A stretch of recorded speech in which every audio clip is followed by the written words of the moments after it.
Buenas y bienvenidos. Soy el perro asalariado. Hoy vamos a estar leyendo con comentario el capítulo 5 de Imperialismo, fase superior del capitalismo, por Vladimir Ilich Lenin. El nombre del capítulo es El reparto del mundo entre las asociaciones de capitalistas. Y la versión que vamos a estar leyendo es la edición del Editorial Progreso de Moscú, de 1973. Es un recopilado de obras de Lenin, tomo 5, los años de 1913 a 1916. Esta es la narración del capítulo 5. Las narraciones de los capítulos anteriores ya deben de estar en el canal, en la página. Entonces, es muy recomendable que vayas y las escuches. Pero puedes hacer lo que gustes. Entonces, sin más preámbulo, empecemos con el texto. Capítulo 5. El reparto del mundo entre las asociaciones de capitalistas. Las asociaciones monopolistas de los capitalistas, cárteles, consorcios, trusts, se reparten entre sí, en primer lugar, el mercado interior, apoderándose de un modo más o menos completo de la producción del país. Pero en el capitalismo, el mercado interior está inevitablemente enlazado con el exterior. Hace ya mucho que el capitalismo ha creado un mercado mundial, y a medida que ha ido aumentando la exportación de capitales y se han ido ampliando en todas las formas las relaciones con el extranjero y con las colonias y las esferas de influencia de las más grandes asociaciones monopolistas, la marcha natural de las cosas ha llevado al acuerdo universal entre las mismas, a la constitución de cárteles internacionales. Es un nuevo grado de la concentración mundial del capital y de la producción, un grado incomparablemente superior que los anteriores. Veamos cómo surge este supermonopolio. La industria eléctrica es la más típica, desde el punto de vista de los últimos progresos de la técnica, del capitalismo de fines del siglo XIX y principios del siglo XX, y donde ha adquirido mayor impulso ha sido en los dos países capitalistas nuevos más avanzados, los Estados Unidos y Alemania. En Alemania contribuyó particularmente a la concentración de esta rama de la industria la crisis de 1900. Los bancos que en aquella época se hallaban ya bastante ligados a la industria aceleraron y ahondaron en el más alto grado durante dicha crisis la ruina de las empresas relativamente pequeñas, su absorción por las grandes. Aquí se cita: los bancos, dice Giles, negaron el apoyo precisamente a las empresas que más necesidad tenían de él, provocando con ello, en un principio, el ascenso vertiginoso y después el crack irreparable de las sociedades que no estaban suficientemente ligadas con ellos.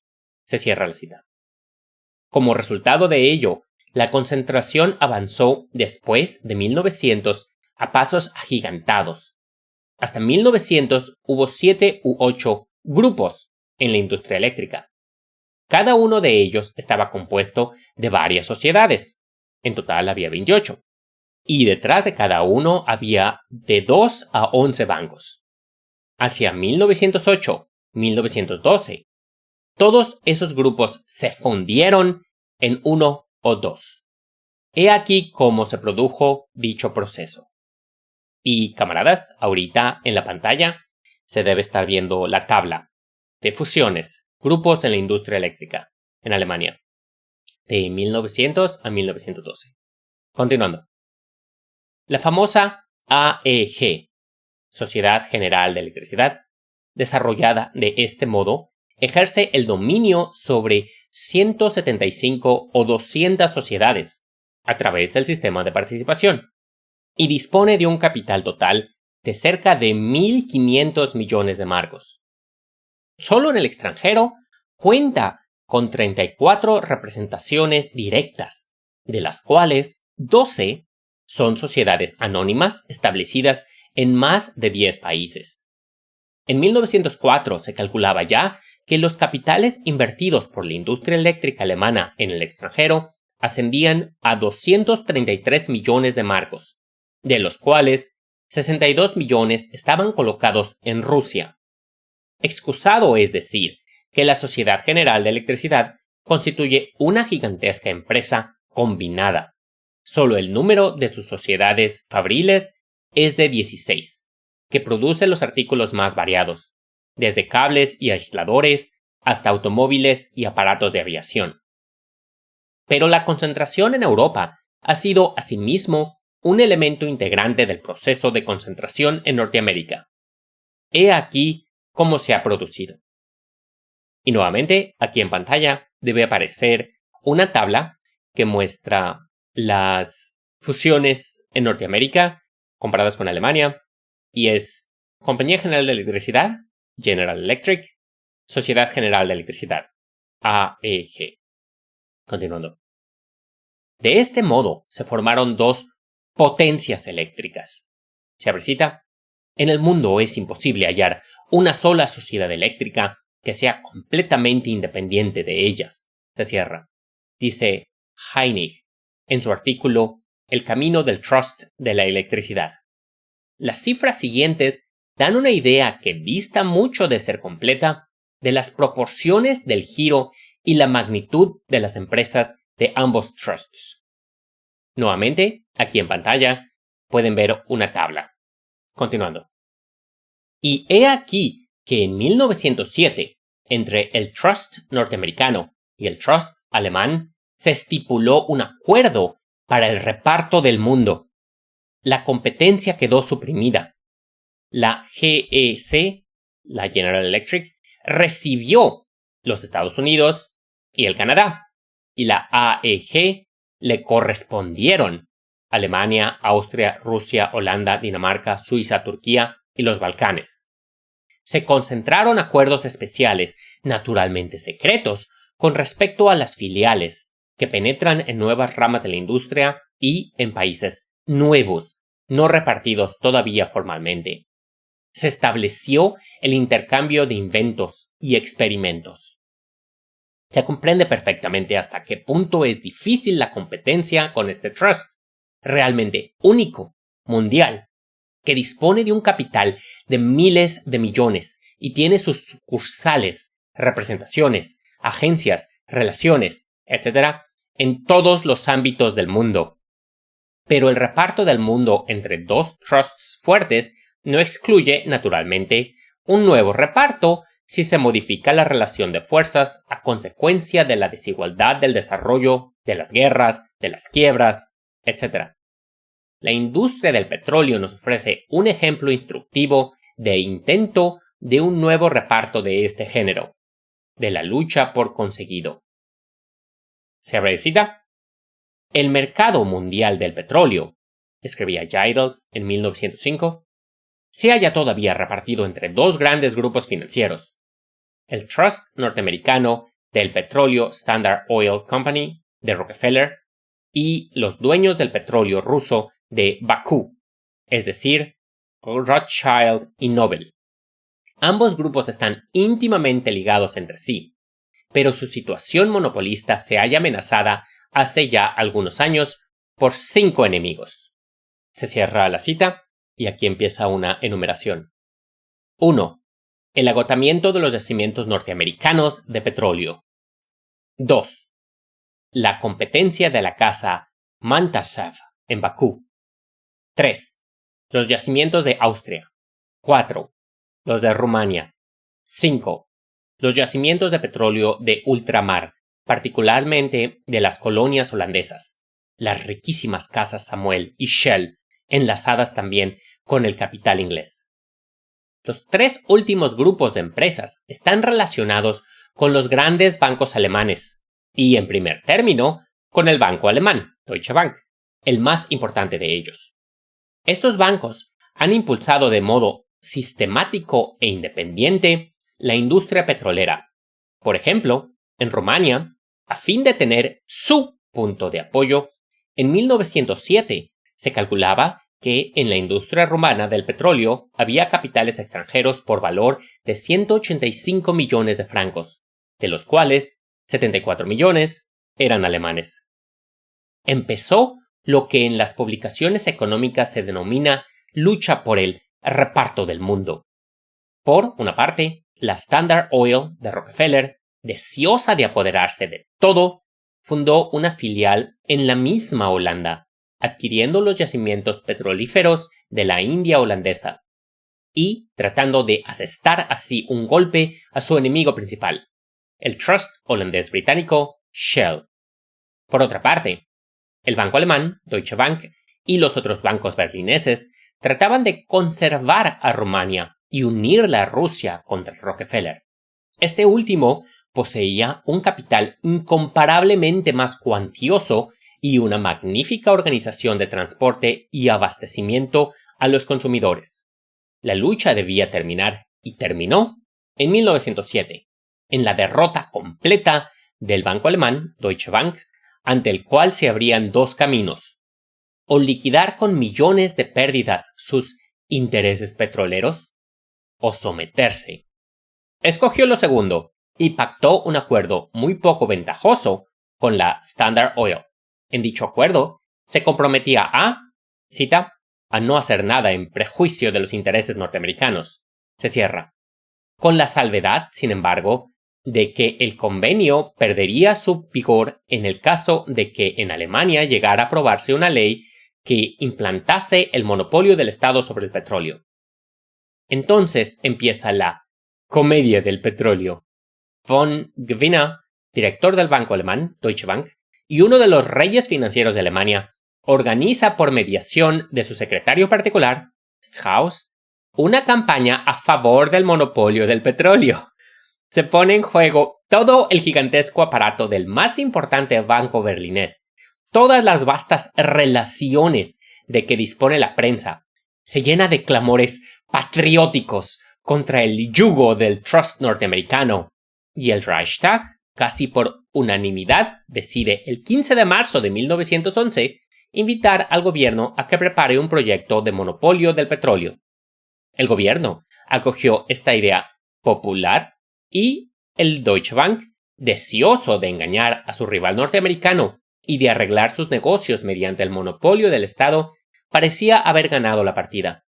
Los reyes alemanes del petróleo se frotaban ya las manos de gusto pensando en sus beneficios fabulosos que no serían inferiores a los de los fabricantes de azúcar rusos. Pero en primer lugar, los grandes bancos alemanes se enemistaron entre sí a causa del reparto del botín.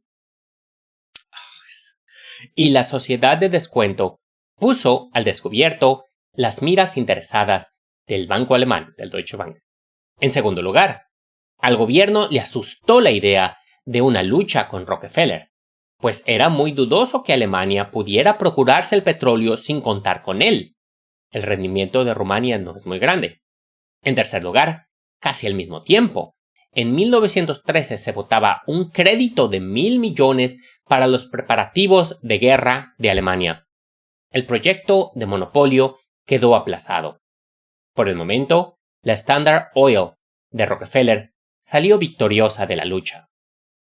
La revista berlinesa Die Bank escribió a este propósito que Alemania no podía luchar con la Standard Oil más que implantando el monopolio de la electricidad y convirtiendo la fuerza hidráulica en energía barata. Pero, añadía, cita, el monopolio de la electricidad vendrá cuando lo necesiten los productores, cuando nos hallemos en vísperas de otra gran quiebra, esta vez en la industria eléctrica, y cuando no puedan ya funcionar con beneficio las gigantescas y costosas centrales eléctricas que ahora están construyendo en todas partes los consorcios privados de la industria eléctrica, y para las cuales dichos consorcios obtienen ya ahora distintos monopolios de los municipios, de los estados, etc.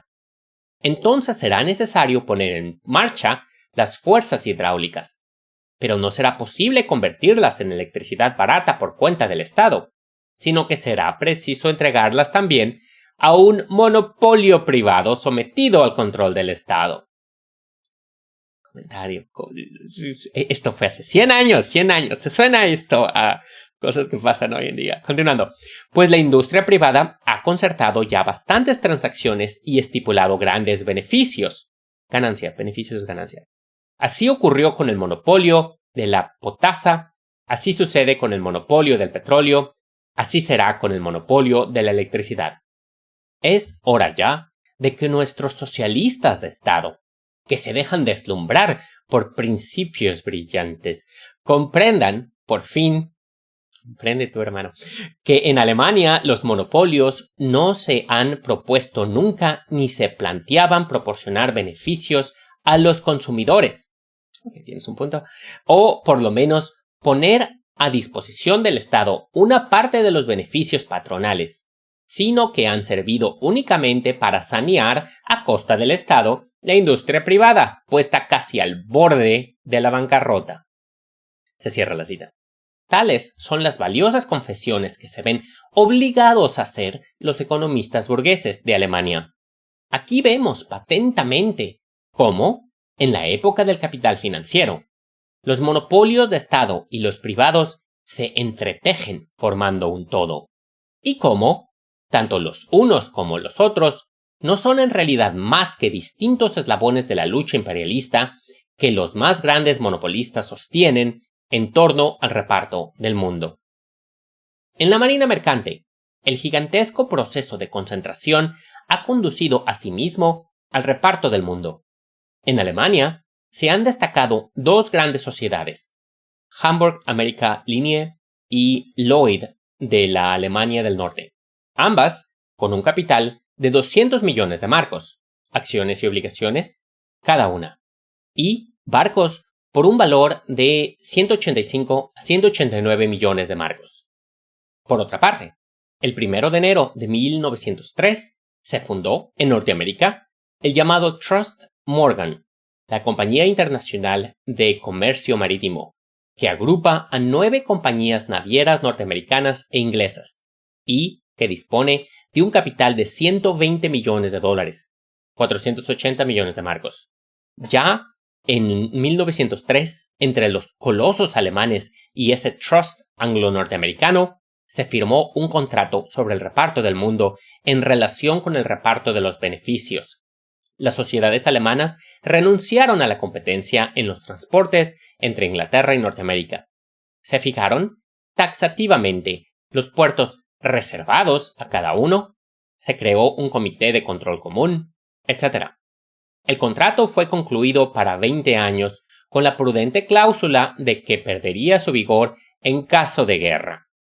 Es también extraordinariamente instructiva la historia de la constitución del cártel internacional del rail, de los rieles, de las compañías que hacen rieles para los ferrocarriles.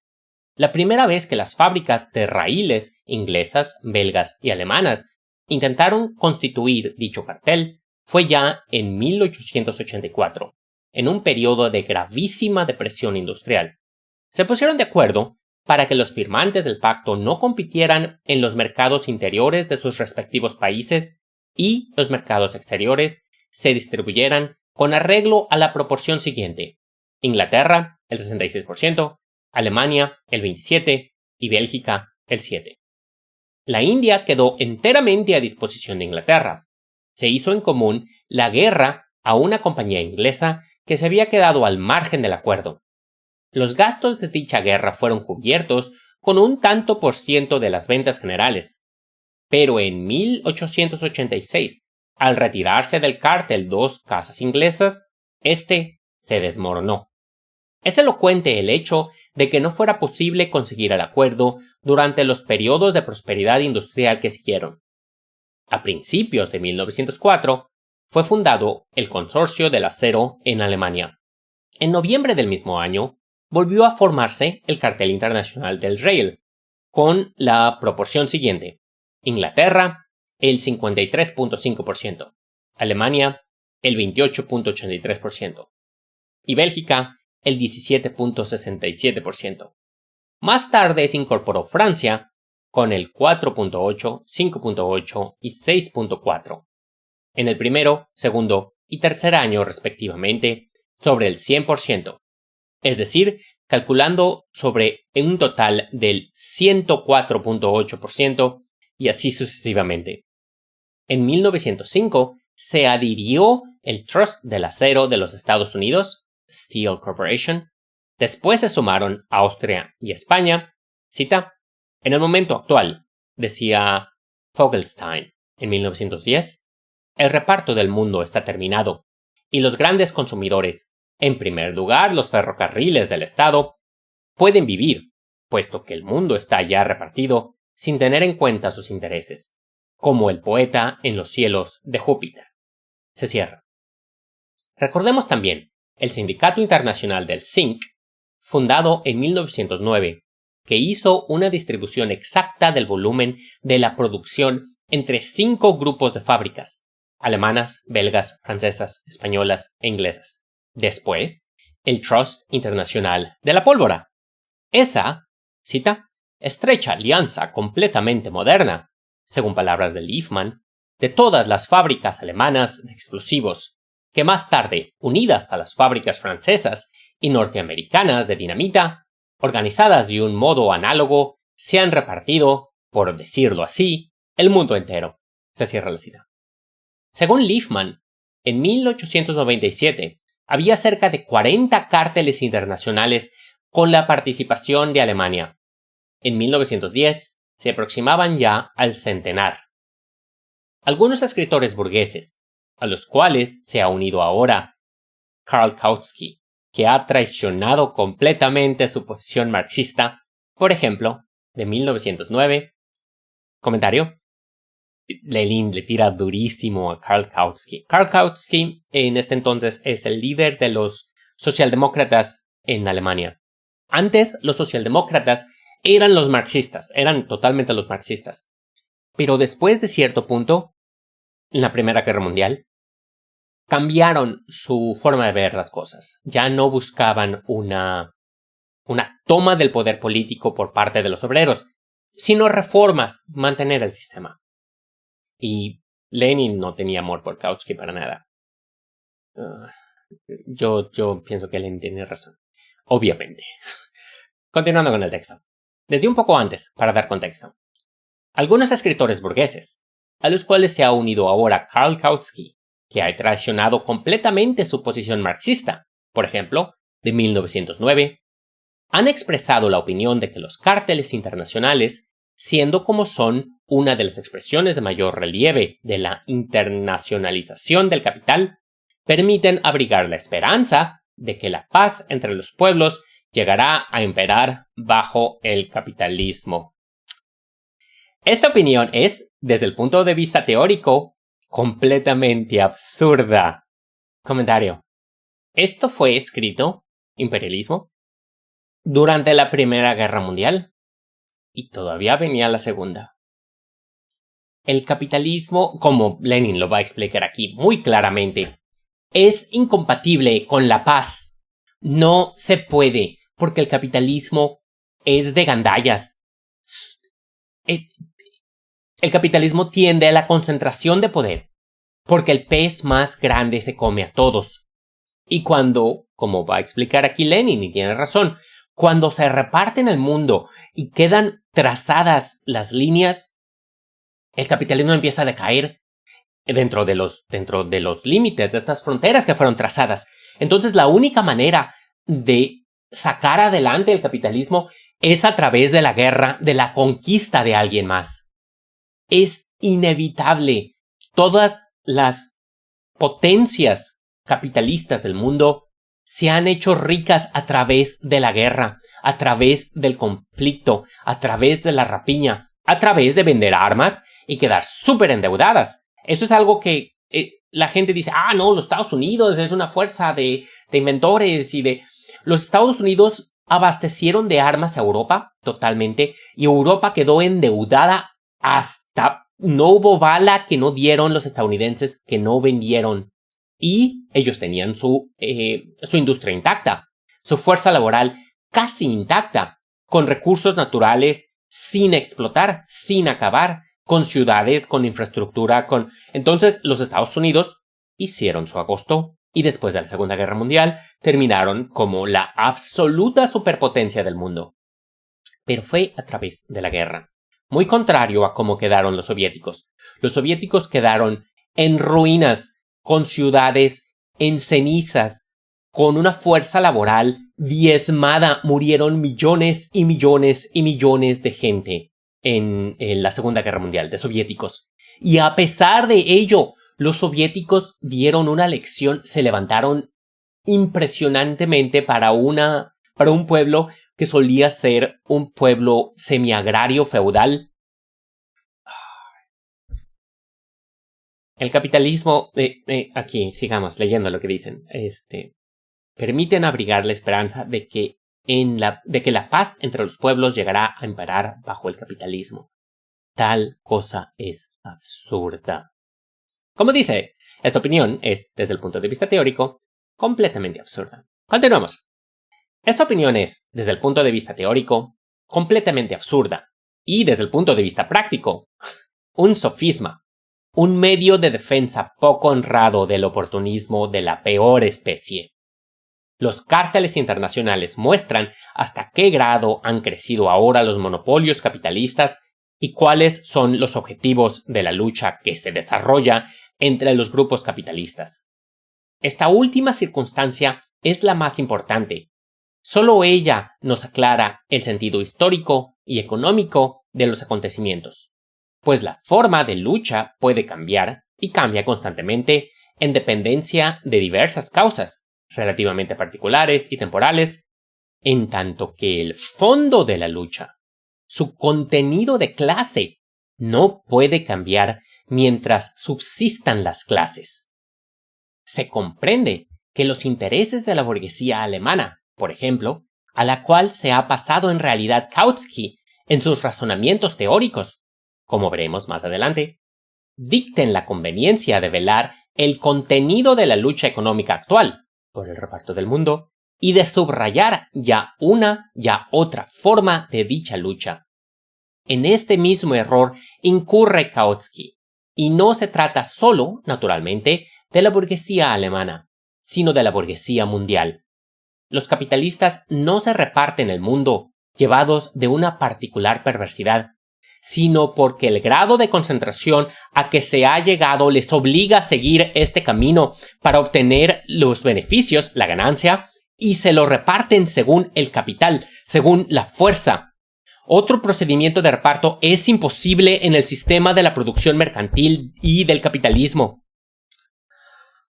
Ay, caray. Nuevamente, Lenin tenía otra forma de ver las cosas. Lenin era realmente todo un crack. Yo siento que sí. Él era bastante visionario. Y era un gigante académico. Y el cómo ponían las cosas. Vamos a leer eso de nuevo. Eso está buenísimo. Y continuando, cuando acabe de leer eso, vamos a seguir. Los capitalistas no se reparten el mundo llevados de una particular perversidad, sino porque el grado de concentración a que se ha llegado les obliga a seguir este camino para obtener beneficios, la ganancia, y se lo reparten según el capital, según la fuerza. Otro procedimiento de reparto es imposible en el sistema de la producción mercantil y del capitalismo. Dije que no iba a hacer otro comentario, pero vamos a hacer un comentario. Yo muchas veces he dicho de que los capitalistas no tienen un plan, no tienen control total sobre el sistema, no se ponen de acuerdo con planes intrincados de qué van a hacer para salir adelante. Por eso yo realmente no creo en la teoría conspiración de que hay un grupo selecto de personas que se reúnen en el mundo y el Great Reset y que esto es que el cambio climático es una farsa y que no se puede. No se puede mantener en secreto una pinche película o que van a mantener en secreto este tipo de cosas. O sea, no se puede. No se puede algo de tal magnitud, algo tan grande.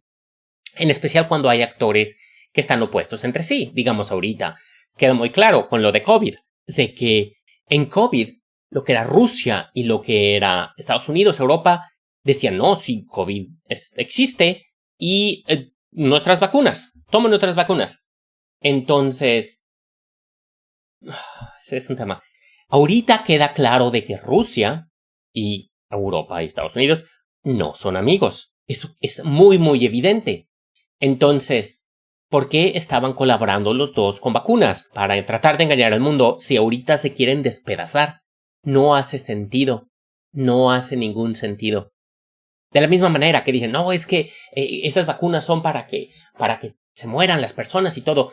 No nos quieren matar porque luego las personas pobres son excelentísimos soldados. ¿Para qué quieres matarlos ahora? ¿Para qué quieres matarlos? Después los puedes matar en una guerra. Es bastante sencillo. No los matas con una vacuna. ¿Para qué? Eso es... Entonces, todo esto. No hay un plan. El capitalismo no tiene un plan más allá de crecer, más allá de absorber todo lo que pueda y cuando llegue a las fronteras, romperlas de una u otra forma. No, por eso nos está llevando el cambio climático. No hay manera de detenerlo, porque va en contra de lo que es el capitalismo. Y al final de cuentas, el capital, no los capitalistas, están manejando. Continuando con el texto. Un poquito antes. Otro procedimiento de reparto es imposible en el sistema de la producción mercantil y del capitalismo. La fuerza varía, a su vez, en la consonancia con el desarrollo económico y político. Para comprender lo que está aconteciendo, hay que saber cuáles son los problemas que se solucionan con los cambios de la fuerza, pero saber si dichos cambios son puramente económicos o extraeconómicos, por ejemplo militares, es un asunto secundario que no puede hacer variar en nada la concepción fundamental sobre la época actual del capitalismo.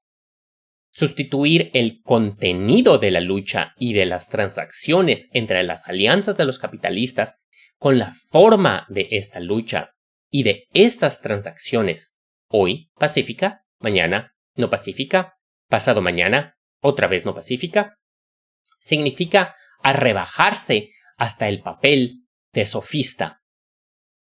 La época del capitalismo contemporáneo nos muestra que entre las alianzas de los capitalistas se están entablando determinadas relaciones basadas en el reparto económico del mundo y que, al mismo tiempo, en relación con esto, se están estableciendo entre las alianzas políticas, entre los estados, determinados vínculos basados en el reparto territorial del mundo, en la lucha por las colonias, en la lucha por el territorio económico. Y ese fue el fin del capítulo. Este capítulo está bueno, todo el libro está bueno, Lenin era bastante bueno. Entonces, este capítulo habla de cómo las corporaciones, las asociaciones capitalistas, lo que son los carteles, se dividen el botín, llegan a acuerdos entre ellos y eso hace que estas asociaciones suban sus ganancias, sean las que dominen sus respectivos mercados porque ya no intervienen la una con la otra. Deja de ser algo de una pequeña empresa y se convierten en entidades financieras, entidades capitalistas enormes que dominan totalmente. O sea, esto sucede al concentrarse el capital, se forman los monopolios a través de estas asociaciones en la que se dividen totalmente el mercado y se dividen ya no sus mercados nacionales, sino internacionales. Entonces, esto evita que haya una competencia directa al inicio, mientras crecen. Entonces, de este modo buscan repartirse mercados, materias primas, esferas de influencia. Y esto era bastante nuevo en aquel entonces, lo que es la capacidad de analizar de Lenin este tipo de comportamiento es buenísimo. Entonces, Lenin deja muy en claro que este proceso no es una planificación armoniosa o algo así. Simplemente es la conducta que tiene este tipo de competencia, la competencia monopolista. Después de todo, los grandes consorcios industriales y financieros comienzan a organizar estas asociaciones, estos carteles, para repartirse las zonas, para repartirse el mercado, las materias primas, y de ese modo pueden fijar los precios que gusten. Pero este reparto no es algo que trae estabilidad al sistema. Este reparto, lo veremos, creo, en el siguiente capítulo, tiene una correlación entre las fuerzas de las potencias militares de los estados, y cómo cuando un país o un consorcio se fortalece más rápido que los demás, surgen choques, surgen guerras económicas, y esto desemboca normalmente en conflictos militares, que es algo que vemos una y otra vez. Entonces, sí, no, lo que dice Lenin de cómo, yo creo, la tesis central del capítulo es que el reparto del mundo por las corporaciones, por los trusts, por estas asociaciones, no es algo que suceda porque son perversos o porque son malos o porque no les importa a los demás. Tampoco es un accidente. Es una consecuencia inevitable del capitalismo. Es una consecuencia de cómo el capitalismo funciona. Una tesis fundamental del marxismo, quizá vaya a hablar de eso, quizá es el materialismo dialéctico. Es un tema bastante complejo, entonces no lo pienso cubrir, al menos no ahorita, no en este comentario que estoy dando del libro. Pero el materialismo dialéctico, que va de la mano después con el materialismo histórico, es cómo se desarrollan las cosas, cómo la sociedad, el mundo, la historia del hombre se desarrolla.